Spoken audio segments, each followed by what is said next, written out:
it to our YouTube channel and share that out to you. So without further ado, I'll pass on to you, Nikki. Thank you so much, Julia. Right, good afternoon, everyone. It's lovely to have you all here.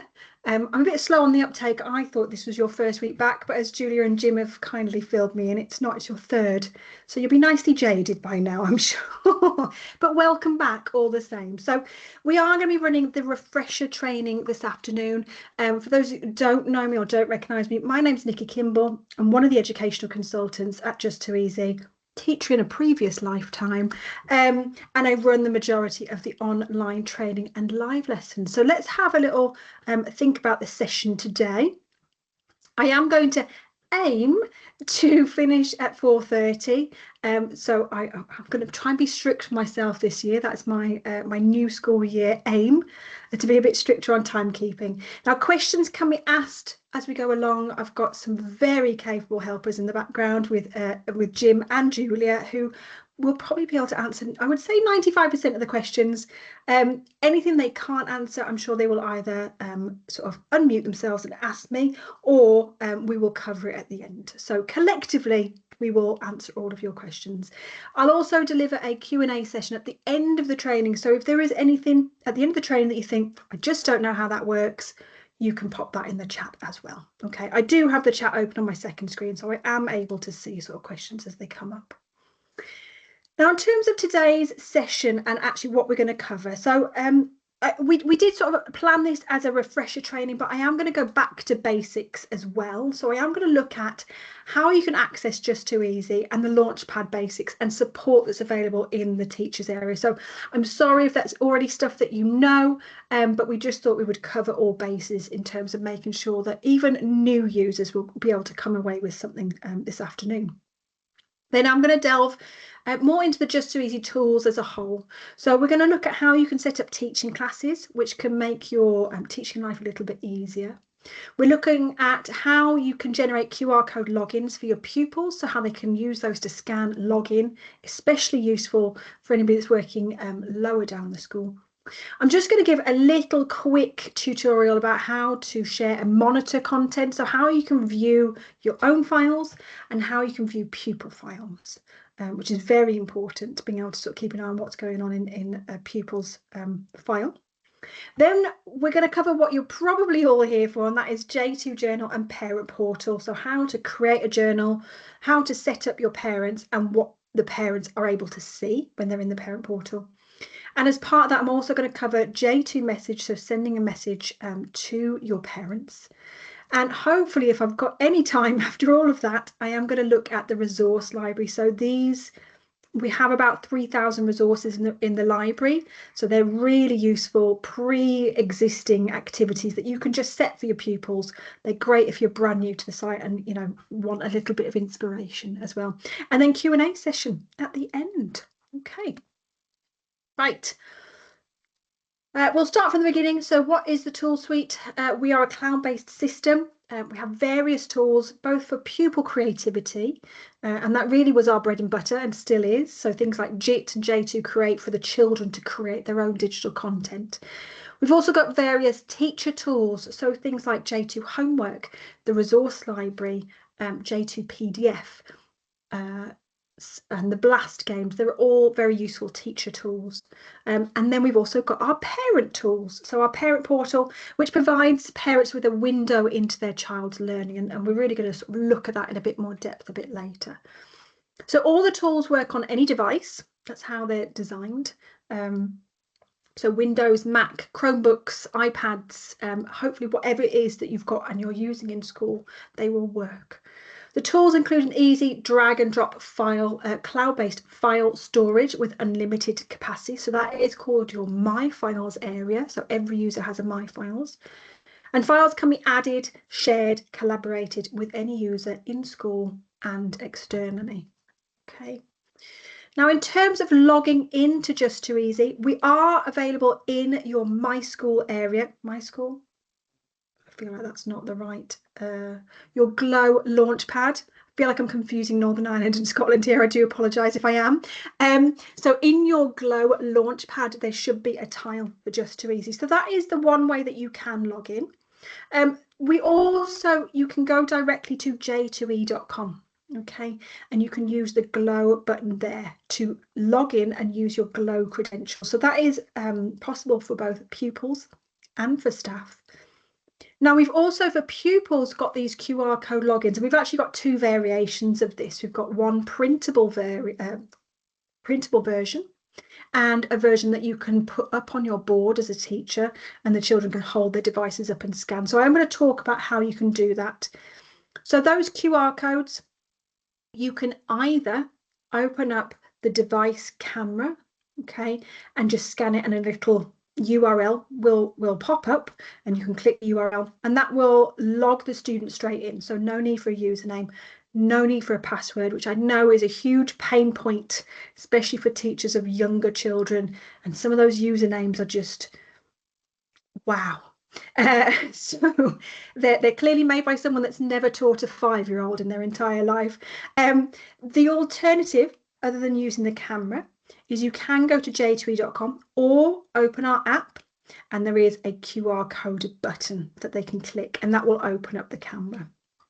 So hopefully that's made the whole sort of login process a little bit clearer, and just making sure that people are aware of, you know, all the different variations of logging in that there are. I'm going to talk about the Launchpad now. So once we've logged in, you will see the Launchpad. Now this has had a real sort of facelift over the last academic year. So all of our tools are lovely and colourful.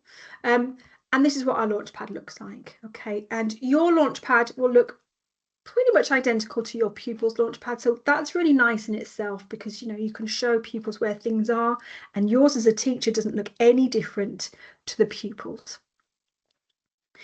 You'll see your school name here. You can move any of these tiles if you wanted to. Now to do that, we just have to click that little unlock box there, and we can move some of these. So if you've got things that you're frequently using that you want at the top, so you might want to have sort of journal up the top, you can do that. Okay, so that's just a little quick tip there. Other things that are useful, the My Files area, that is where you will find any of your saved content. So that's the same for you and your pupils, and it is always that first tile there. Okay, so that is your My Files. That's where you'll find your saved content. Teacher files we're going to talk about in a second. And there may well be some rejigging this academic year. So at the moment, you'll have, you may have a help tile, you may have a J2 dashboard and a manage users tile. Those will actually be removed at some point, because all of the content that you need is in the teacher's file. So just be mindful that even if you still see those tiles, there may be some point in the next academic year where they just suddenly disappear. Okay, so they will be in the teacher's files.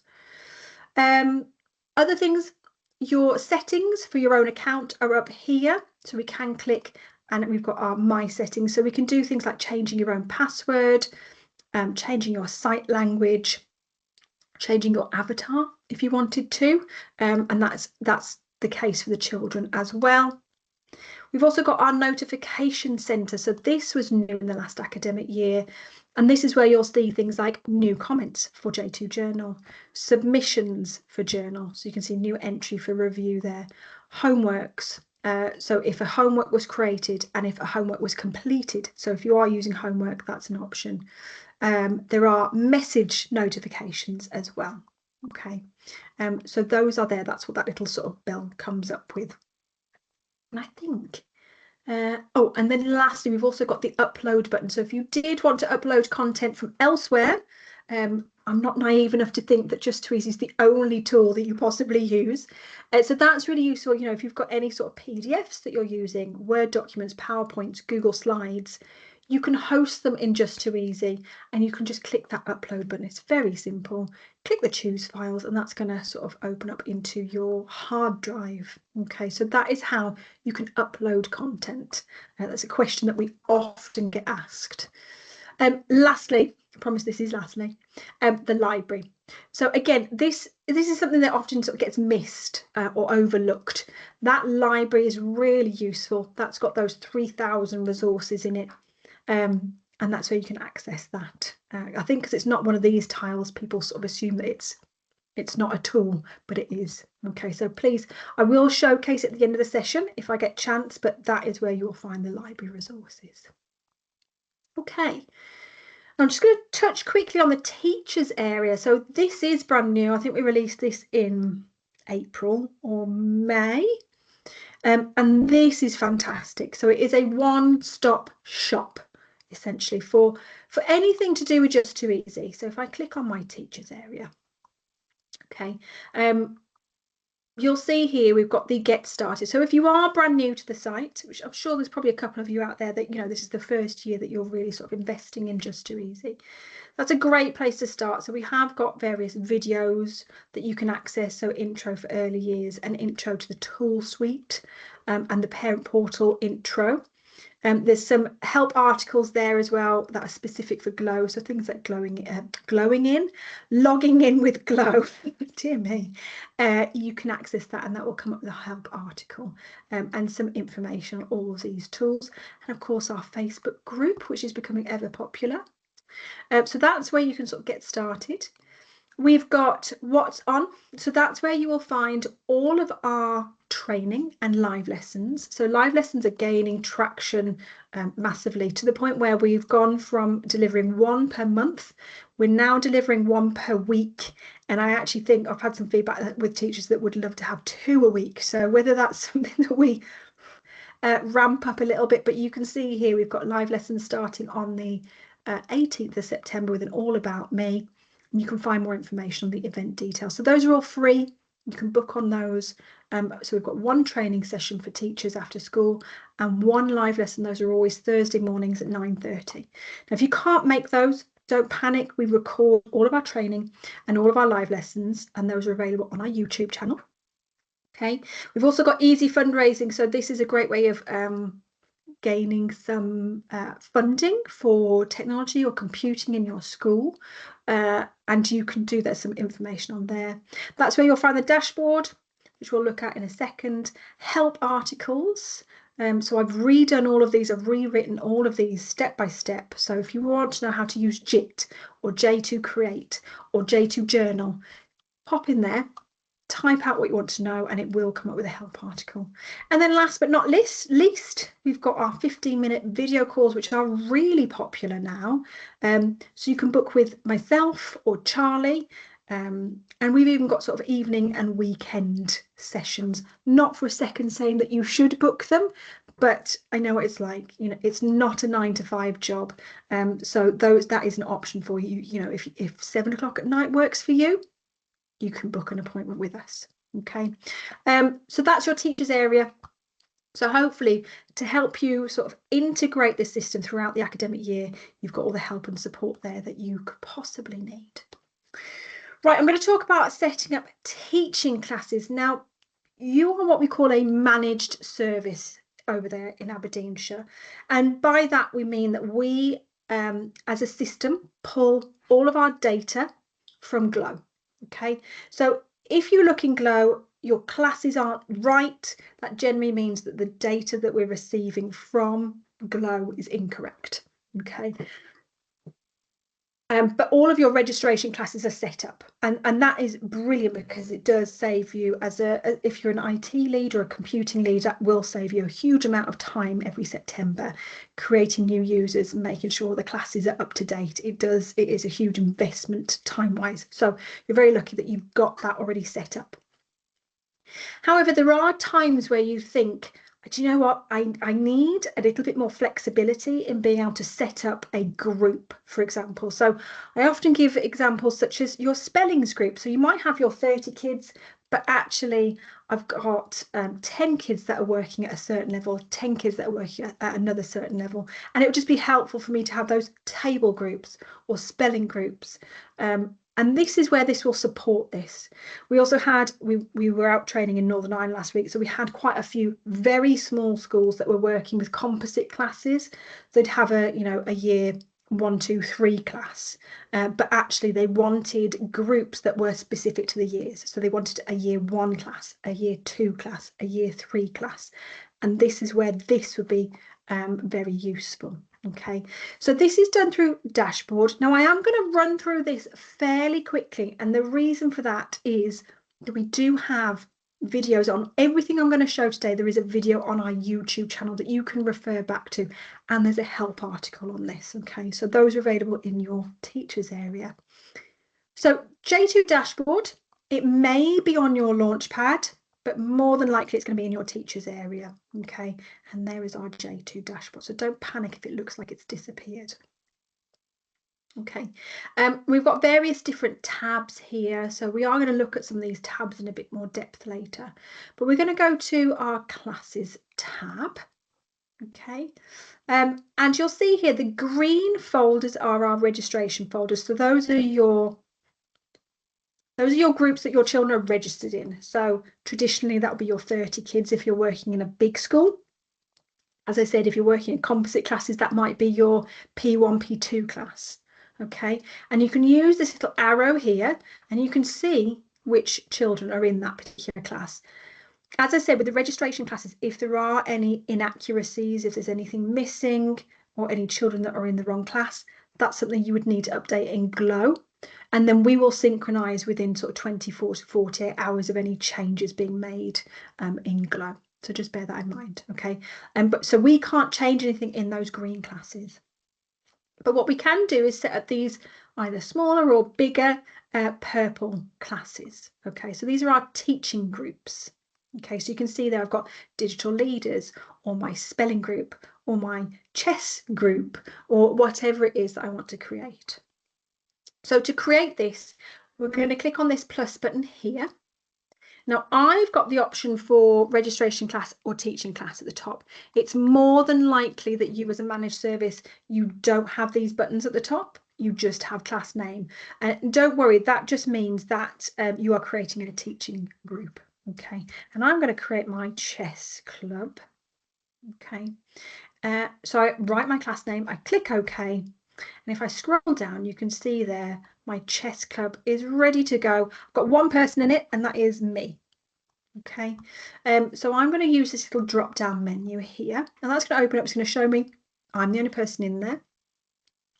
So to add more people, I'm just going to click on that plus button, and then I can highlight which pupils I want to be in that class. Okay, so it could be as few as 2. It could be as many as 60, however you want to do it. Okay, and I can click OK, and that has now added those children into that group. Now, if during the academic year a child leaves chess club, for example, I can just click on that child and remove them. So I press the X. Now you can add teachers into that group as well. And you can move children and you can rename that group at any point. So it might be that you want to name it Chess Club 2025-26. Okay, so that's how we can generate a teaching class. It's really useful for things like J2 stars. If you've got intervention groups, for example, with a support assistant that goes out, they can then award stars for that whole group. Really useful for J2 message, which we're going to look at later. So messaging small groups of pupils and parents. Really useful for Spell Blast and J2 homework. Okay, so we're going to move on and we're going to talk about accessing content in terms of your own files and pupil files, just so you've got an awareness of, sort of what the My Files looks like, what the pupil files looks like, and the kind of things that we can do with those pieces of work. Let's close some of these down.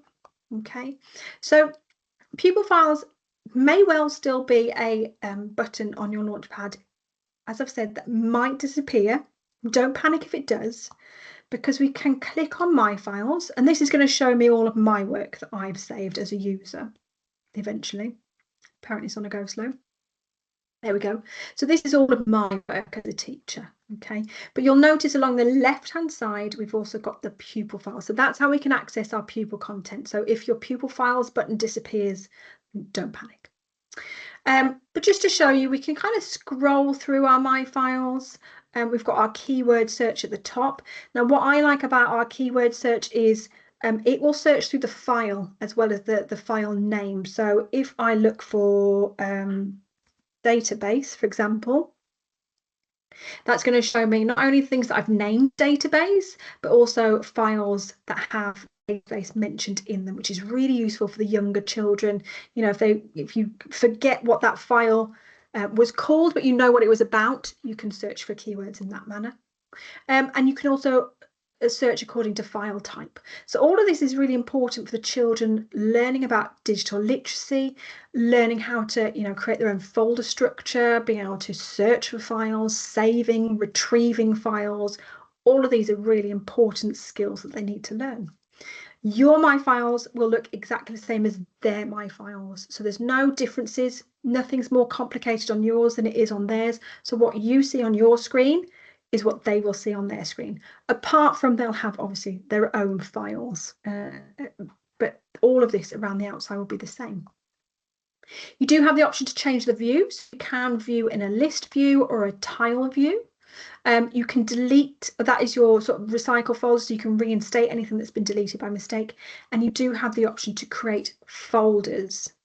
Now, just remember, My Files is different to our journal. Okay, and we're finding that with the support desk as we're getting more and more queries about people confusing things to do with pupil files and journal folders. Okay, so I am going to talk about journal folders a little later. But folders within your My Files can help you to tidy it up if you wanted to. So that is an option. Okay. Now, pupil files is here. So you will have all of your green registration classes and purple teaching classes. Now, if children are in multiple classes, so for example, Lottie's in class 1, she's in spelling group, blue group spellings, and she's in digital leaders, I can access her file via any of those avenues. Okay. If I click in class 1, there we go. I can see all of the children in there. I hope that makes sense. So that's given me all 21 of my children. So I can have a quick look at Lottie. That's going to show me Lottie's content. Again, I can change the view if I want to, and I can scroll through any of these pieces of work. I can click on anything, it will open it up.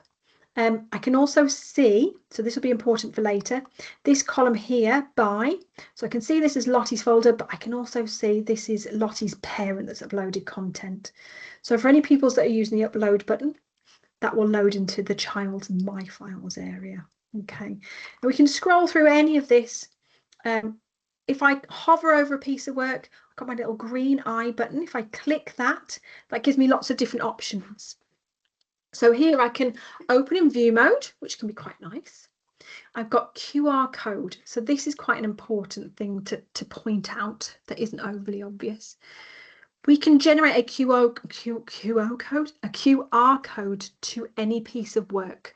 So if you do still have printing requirements in school, for whatever reason, you want to evidence this, for example, maybe this is an example of a great piece of literacy work. You know, they've designed their own book cover and they've written a book blurb about it. Okay, you can generate that QR code and print that out, put that in your literacy book instead of printing out the whole book. Because a lot of these pieces of work might have sound attached to them. They might have animations. So they can be really helpful so that you keep that interactivity. So I can click QR code. That generates a QR code here. Now, if you're positive that this doesn't include anything with any sort of data identifiers, so you know, things like names or children's pictures, you can tick this publish button. It doesn't publish it, but what it will do is it removes that requirement to have to log in. So I'm going to open up my device. So if you imagine inspectors are coming into your school, I know, sorry, I've said the bad sentence, but imagine the inspectors are coming and you've got a lot of evidence of literacy-based technology work. Imagine giving them a device and saying, right, if you find a QR code, just scan it. So we can scan this. I'm going to click on the link that comes up. And that shows me that book. Oh, here you go. That is a book cover. So that is an activity on our library. Any sound would play in it. And you've got that as an option. So you can print that out. Okay. And then lastly, I've also got this add to journal button down here. Okay, so that is how we can push content directly to journal from a pupil files. So that is a question that we get asked often, and you can do that with any of these pieces of work. Okay. So that is the pupil files. Okay. Right. We're going to talk about how we can get our children logged in really quickly and easily. This is a big barrier for a lot of schools, a big pain point for a lot of teachers. I've been there. I've lost many teaching hours trying to get small children logged into a certain site. So hopefully this will help. We can generate QR codes, and as I said earlier, there are two different variations. Now, I tend to group them into younger, so the printable ones are for your younger students or for the whole school. These class codes are, I would say, for your more able or your older students, and I'm going to show you the difference. It's entirely up to you which one you prefer to use, but they're both generated in Dashboard. Okay, so I'm going to open up Dashboard again. So Dashboard will probably be in your teacher's area. So we're going to click Dashboard. Okay, and again, we're going to go to our Classes tab here. And we've got this QR code button.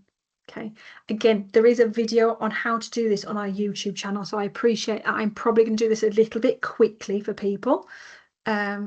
Struggle to print from pupil files. Is there an easy way to do this? So I'm just answering this question that's come through. So Fiona, I would probably use the QR code option instead of printing the actual work, would be my preference. There should be a print button in most of the JIT and J2 Create files. If it hasn't answered your question, I will look at it at the end of the session. So remind me if that hasn't answered your question. I'll sort of expand a little bit more. Okay, so QR codes, as I said, there's a YouTube video on this, but we're going to click on the QR code. You're going to select your class out of the list. So I've got my class 1. And then it's going to ask, I've got one of 3 options. Okay, you've got generate login codes, which is your printable one, your parent codes, which we're going to talk about a bit later, and your class code, which is the one that flashes up on the screen. So let's have a little look at the login codes first of all. So I've clicked that login codes.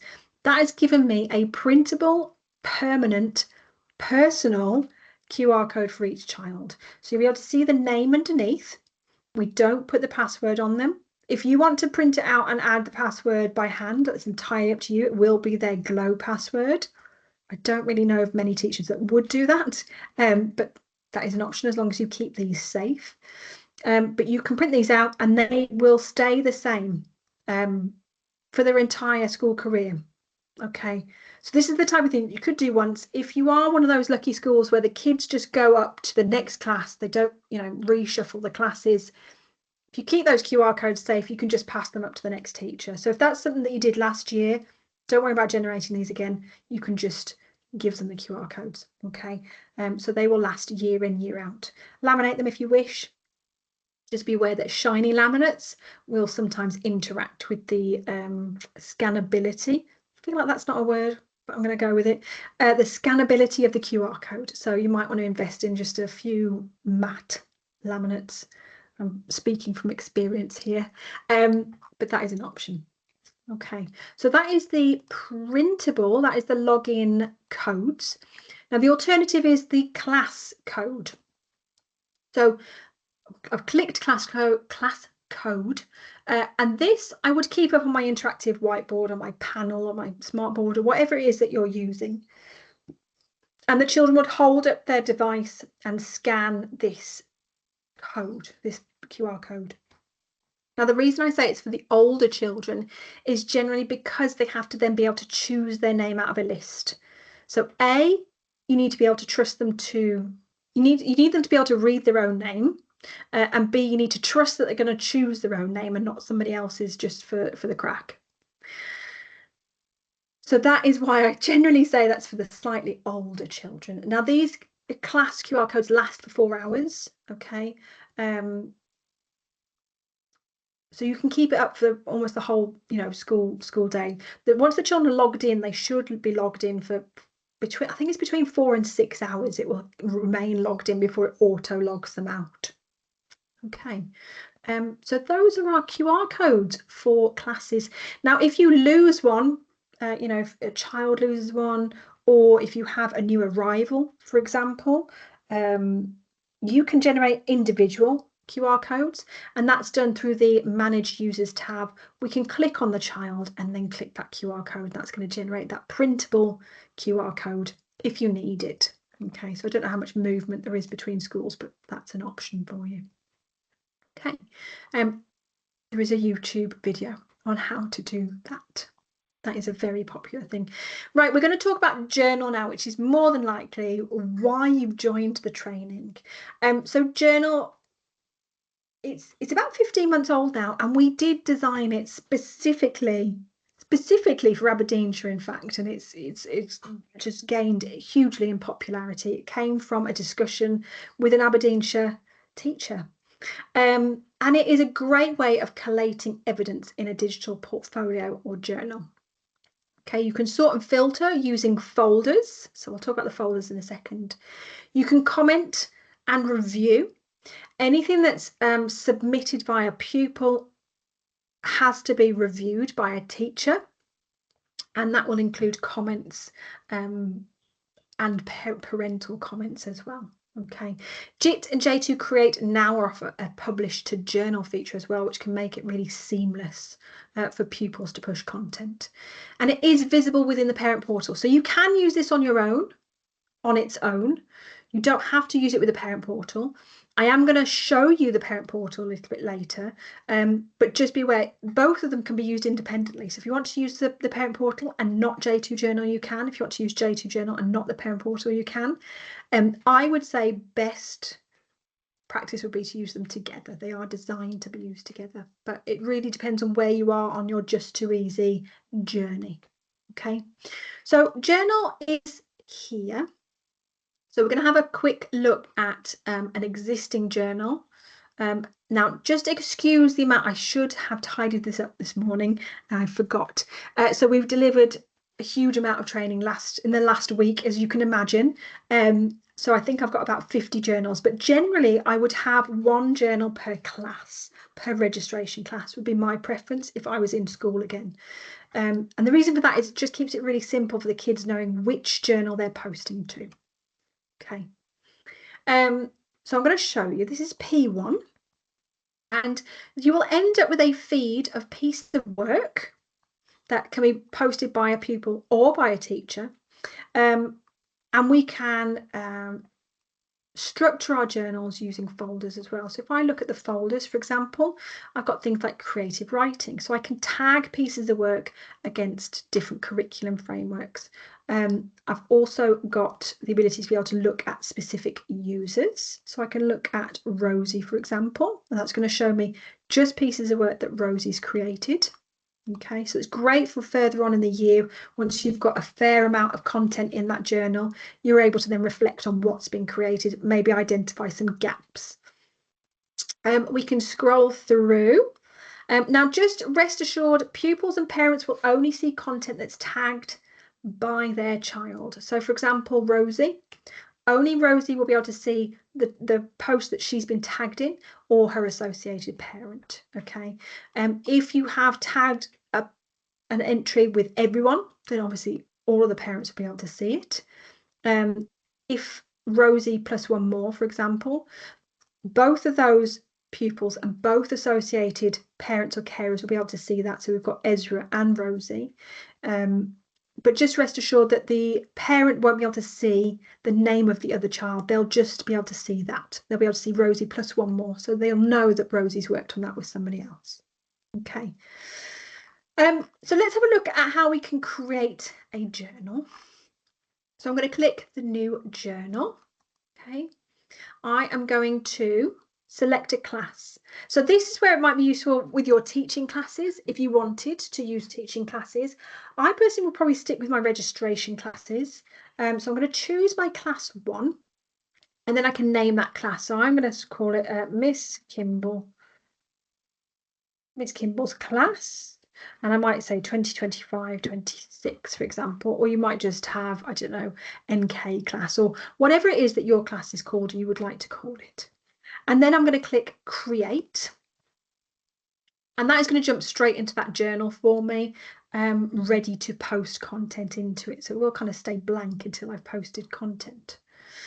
So I can click on this new button here, or I've got the new button along the left-hand side. So I can click new, and it's going to give me a title and description option. So these are completely optional.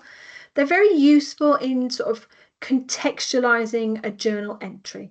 So for example, we've been doing maybe some back to school work. So we're going to say my holiday work. Okay, and I could describe what we did. Maybe we did some all about me's, maybe we did some writing content, maybe we did some recording audio. I don't have to add those, but sometimes they're nice just to give pupils or parents an idea of actually what was happening in this particular activity. So then I'm going to go to add file, and I've got loads of options here. So I can take photos straight into it, audio and video. So they're really good for capturing evidence, in the classroom as it's going on. I can add a link to another document elsewhere. I know that's unfathomable that you might be using something other than Just2Easy. But for example, maybe they've created a Google Slides or a Canva, or I'm trying to think what else. Yeah, so anything that they can link to, you can add a link. So this might be a website that you want them to look at. So you can add a link. I can upload content. So if it's something that's saved onto your hard drive, you've got that option. And then we've probably got the ones that you'd probably use the most. Adobe Express file. That's the one I was trying to think of. Thank you, Julia. Yes, you could link to an Adobe Express file. And then we've got My Files and Pupil Files. So you can dip into, content that you've created as a teacher, or you can upload content on your pupil's behalf. So this is really useful for your youngest students. So I'm going to click on Pupil Files. That's going to kind of prompt me to choose a child that's in my class. Okay, so we're going to have a look at Lottie, who has done some lovely work on her holiday. So here we go. So she's got a writing, a JIT write, a JIT paint, and she's also recorded an audio. So she wrote something down and recorded herself saying it. So you can attach multiple files. So we click OK. You've got the option to delete any of those if you've added them by mistake, and you can add from other sources. So you can sort of mix and match these. It could be that, she's created all of that lovely content. Then maybe you've got a photo in your My Files of her doing that work. Maybe you've got a video recording of her reflecting on what she found difficult or what she would do better next time. So you can mix and match this. But I'm going to keep going. So I'm going to click next. And then I can tag whichever students were involved. So I'm just going to tag Lottie in this particular example, but it could be that a group of children work together. So I could tag multiple children. And at this point, I can just click create. If I'm happy with that, with tagging a child and adding some files, I can click create, or I've got the option to click next. And this is where we can create our folder structure. And I think this is where a little bit of confusion is coming now. In that the folders really are very useful for you as a teacher as opposed to the child. Okay, so this is where you're going to be tagging these pieces of work against various curriculum areas. So it might be that you've got a folder for English, for example. Okay, or you might want to make that a bit broader. So it might be that you're doing creative writing. Okay. And we can create the folder to be a certain color, or it might be a certain aspect of technology. So it might be digital publishing, for example, or digital presentations. However it is that you want to structure this is entirely up to you. And as a teacher, you have that autonomy as well. So obviously, people teaching younger children, your folder structure is likely to be very, very different to those teaching your P7s. Your sort of P1s might be working on phonics, for example, whereas your P7s might be working on, I don't know, sex and relationships. So you have that option to add those folder structures in.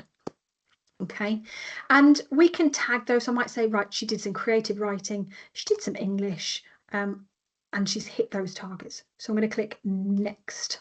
Okay, and then we've got our progression statement. So this is brand new. We only introduced this, I think, at the beginning of June. So we can click that plus button, And these should link, because I'm a trainer. I've got all of the curriculum, but you should have directly linked to the curriculum for excellence. And then we can find technologies, and we can tag any of these pieces of work. So she would probably be in the first level, and we can tag any of these levels that she's achieved. Okay, tag. I think that's enough. And when I'm done, I click this little cross, and that is going to save those curriculum statements against that piece of work. Okay, and then I can click create. And that is what that journal entry will look like. Okay, so I've had a question: can children across the school see other folders? So pupils will only see their own entries, so anything that's been tagged. The folder structure, I would say that's more for a teacher perspective. The pupils will be able to see the folders, but it's more for a filtering capability, as opposed to really, the children will see the folders, but they won't see work from other children in those folders, if that makes sense. So hopefully that's answered that question. And children, they won't see other journals. So children will only see journals that are designed for their class. Okay, so hopefully that answers that question. So this is this journal entry. We've got our folders there, so we can look at those. We've got the J2 review, so that's going to show me which targets that's hit. We've got the option to comment as well. I've got the 3 dots, so I can retrospectively. No mention of the gin in your pick. No, I know. There will be. I am going to Gran Canaria. I will be drinking gin on Sunday. It was Lottie that wrote this writing document, Gin. So the 3 dots, that's how we would edit a particular entry. So you can see there I can edit the content. So I could take that document away if I wanted to add in my gin. I can edit the users, so I can retrospectively add additional users, edit the folders, the J2 review, the date, and delete that content if I wanted to. Okay. Now, in terms of adding content really easily, what I would do is should have done this earlier. I'm going to log in just as a pupil, just to show you. Here we go. So this is Lottie. And I'm going to open up, I'm going to go from her My Files. I'm going to talk about her holiday. I'm not going to add any gin in, but I'm just going to add a bit more. A great time. Okay. And I'm going to publish that to journal. Okay, so I'm going to click on that button. Now, the reason I say if you can create 1 journal per class is because then the children won't get this little flag. Okay, it won't ask them which journal you want to post to. It will just post to their journal straight away. So I'm going to post to, and I can't even remember which one it was that I generated. Was it class 20? Yeah, I think it was that one. So I'm going to click that one, and I'm going to click OK. So if they only had 1 journal, they would just flag that little screen, and they would just click OK, and that's posted then. Okay.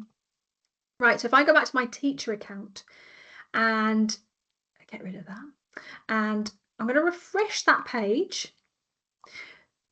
So when a pupil pushes a comment or an entry, it will sort of hang in that moderate area. Okay, and what you'll end up with is various journals. They will show that little purple icon. You'll also get a notification that comes up that you've got a new entry. So there's 3 different ways that you're going to get notified that, you know, there's something that you need to check. So if I click in that, I go to that moderate area, and you'll end up with sort of a feed of either comments or journal entries. Now, if it's a journal entry, I can edit. So I can edit anything in that journal entry. So for example, Lottie will be tagged. There we go, because she submitted it. I can then add that to creative writing. I can add those progression statements if I wanted to, and I can save that. So that's added those extra details that I want as a teacher. And then I can approve. I can either approve on a entry by entry basis, or I can approve all at the bottom. So if you've got, 5 or 6 comments or entries, you can approve all instead of having to click everyone independently. And there we go. So now I have that lovely entry that Lottie has submitted alongside that one that we had earlier.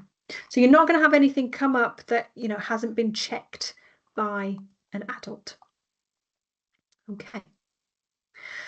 Now I'm going to sort of talk about the parent portal now. So this runs alongside J2 Journal very, very well.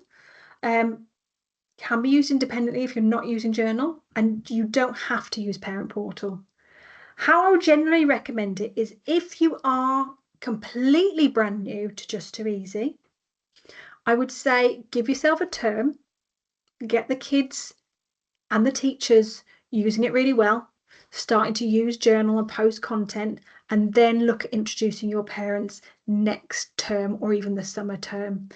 That might not be ideal for you as a school, only you will know, but if I was to be back in school, that would be my sort of progression personally, because I think if you're, you know, trying to manage all stakeholders, it can get a little bit overwhelming. You know, if the teachers are trying to sort of get to grips with it, but then they're also getting questions from the parents, it can be a bit much. Okay. So the parent portal provides parents with a window into their children's learning so they can see various tools. It can be viewed in a browser or by downloading an app. So we do highly recommend that they download the app. There is one on the App Store and the Google Play Store. Teachers or admins have control and can switch on and off different elements of the portal to suit your needs as a school.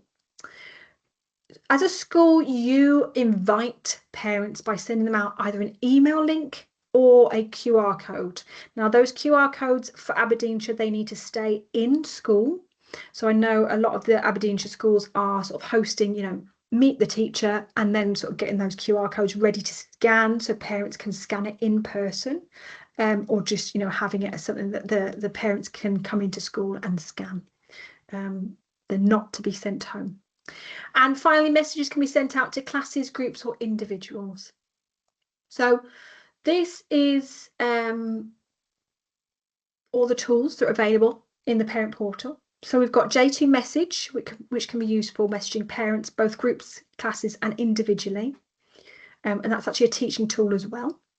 We've got J2 Journal, which we've just had a look at. So they will have the same view as their children. So it's used as a digital portfolio of work, and useful for all stakeholders to see what's going on. J2 Stars, if you're not aware of it, is a pupil reward system. So you can award stars for the children for both good and bad behaviour if you've got that as a preference. Depends on your behaviour policy, but that's quite useful. J2 Homework, which is used for setting homework both digital and non-digital. And finally, the upload button. So that is used by parents to upload photos or videos. And that is what the interface looks like. Now, the parents will be linked up to one account, but they can have multiple children in that account. So, for example, Lottie and Harry are both my children. I can have them both linked up to the same account. So we are different from our competitors that would have two separate logins for those two children. Okay, the parents will have one login and they can switch between the different children that they have, which can be really useful. Okay. Now we'll talk about how you can add parents to the parent portal before we talk about the messaging service. Okay, so parents can be signed up either manually or by using email addresses or by generating those QR codes. Okay, parents follow simple instructions to register, so they only need to register once, and they do have that option to download the parent portal app, which we highly recommend. It does give the best user experience. So this is done through Dashboard. Now I have rewritten all of the help articles to do with Parent Portal over the summer. So there are teacher help articles, but there's also a huge amount of parent help articles, and I have broken it right down into, you know, things like how do I register? How do I link up multiple children? So that is an option. You can point them in that direction. So what I'm going to do is I'm going to go to my teachers area and I'm going to go to Dashboard. Okay, and I've got the parents carers tab here. Okay, so if I click that, and if I just scroll down, let me just text my son that there's someone at the door. I don't know if anybody else's teenager does this, but they just sit with headphones on and I can't hear anything for love nor money. Right, so what we're going to do is click on the Parents Carers tab, and we've got our classes. So we're going to choose our class out of the list. I'm going to go class 1, and I can generate those QR codes. So personally, I would prefer the QR codes, personal preference. I think time-wise, if, you know, as teachers, we are time poor as a profession, this is the much quicker option. Okay, so you generate the QR codes, and it's going to be much like the children's ones. You've got one per child, and you can print those out, and they are scannable. So each child will have their own. So for example, I've got Lottie and Harry as my children. So I would need one printed out for Harry and one printed out for Lottie. Okay, so each class teacher will need to print those out and make sure it's scanned by the appropriate parent. Okay, so that is one option. The other option that I've got is this invite parent button. Okay, so I can click on that, and that's going to give you the option to add in an email address. So this is slightly more secure in that you have to manually input the email address so you know it's going to that direct email address. But because as an area you are holding on to the QR codes, I would say they're both as sort of safe as each other. Okay, the only worry with the QR codes is that they kind of get passed around and you might lose control over them. So we input the email address. Now obviously for a small school that's quite manageable. If you're talking, you know, 300-400 pupils in school, that is really not possibly going to be an option for you, and there is a margin of human error, of course, but it really is personal preference, whichever you want to choose as a school. Now we've got this invited column, so once we've sent out those invites either via email or those QR codes, okay, we've got this invited column, so that's showing me that I've generated a QR code for each of these children. Okay, if I scroll down, I'm just going to find one that has got an email invite. No, I'm going to invite one. So let's invite Nikki at Just2Easy.com. Okay, I'm going to invite. Now, because I've already been linked, I'm already registered, so that is add me into that pupils column, that parents column. So what it should do is it should, if that's the first time I'm being inputted, I should be in that invited column. Okay.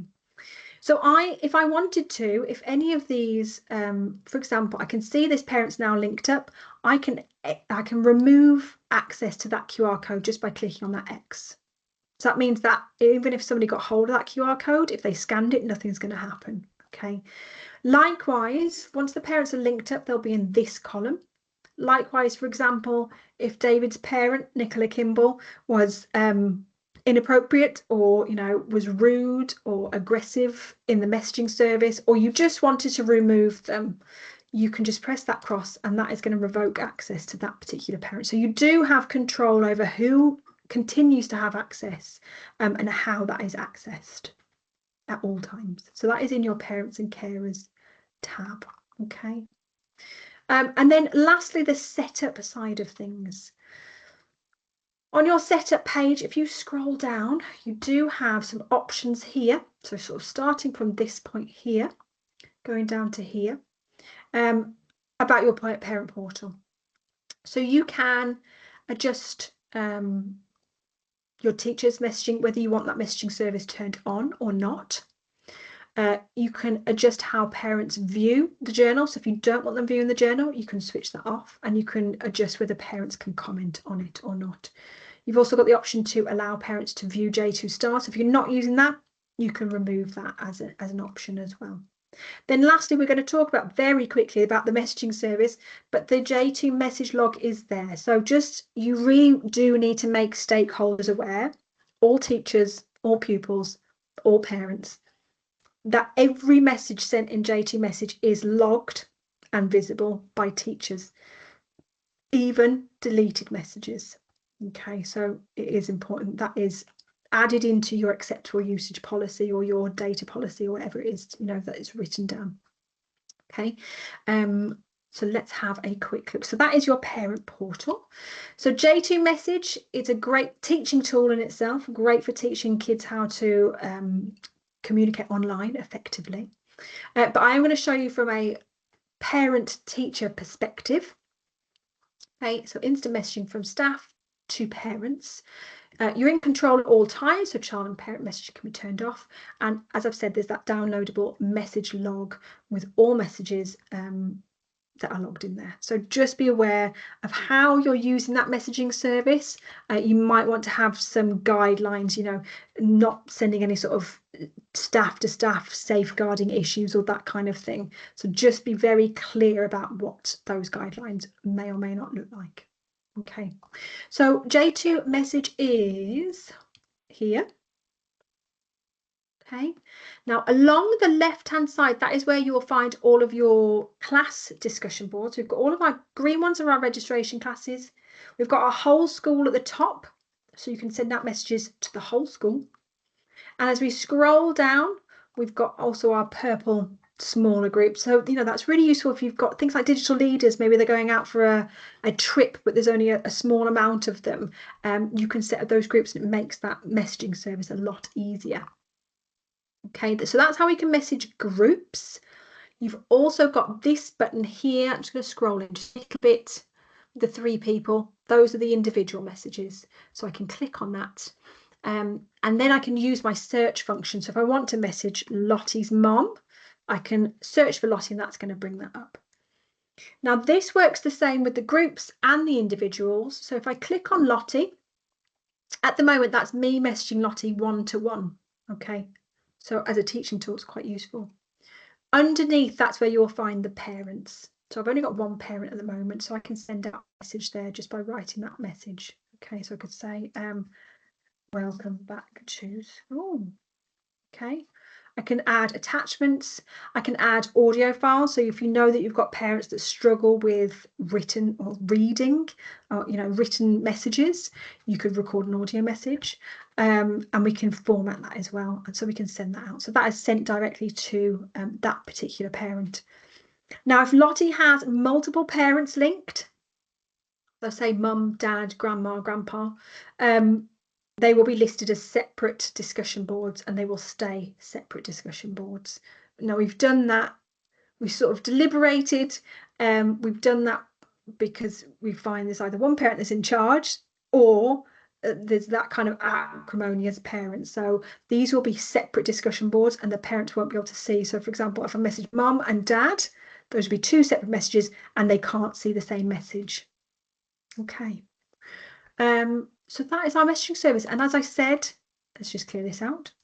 The discussion boards are the same. So if I click on the whole school, I've got that message, all parents and carers. So I'm going to say, welcome back, everybody. I can attach something. So maybe you've got, you know, a back to school newsletter, for example. So let's add in, I'm just going to add in this picture. And then I can hit send, and that's going to send to all of my parents and carers that are linked up. Okay, and they can click on that. If that was a Word document, for example, that would open up. If it's a PDF, that would open up. Okay, so that is J2 message, and I am running out of time. So I'm just going to talk about the library very quickly. There's lots and lots of resources in there, from e-safety to phonics to maths to writing frames, templates. There's loads. So please have a look at those. This is just a newspaper template. Children can only access stuff that's shared with them. So you click the share, select the class, they will access that through the library area. Okay, there's loads of resources there. So for example, if we look at back to school, okay, you've got all about me's coming out of your ears, summer tea activities, summer snapshots over the summer eye. So those are all ready to go, and we can just click on it, click share, and share that with whichever class it is that we need, and they would access that through the library. So please have a look at your leisure. Okay, just a few bits of sort of being able to contact us, edteam@j2e.com, or if you want to contact me directly, it's Nikki, Nikki @j2e.com. You can do so. X, Facebook, YouTube, those are our handles should you need them. So I'm going to open up the floor and see if there's anybody that has any questions. If not, thank you ever so much for giving up your precious time. I hope you found it useful. Julia and I have floated the idea of kind of a follow-up session later on in the term. So please let us know if that is something you would be that would be of interest, and anything that you'd like to see in that. But I am here if you want to ask any questions. Doesn't have to be about content we've done today. Maybe there's something that you really want to know a bit more about. You can ask that in the chat, and we're going to kind of hang around until everybody's gone. So thank you so much. Brilliant. Thanks very much, Nikki. I am going to just stop recording so that people can feel free to ask their questions. There we go.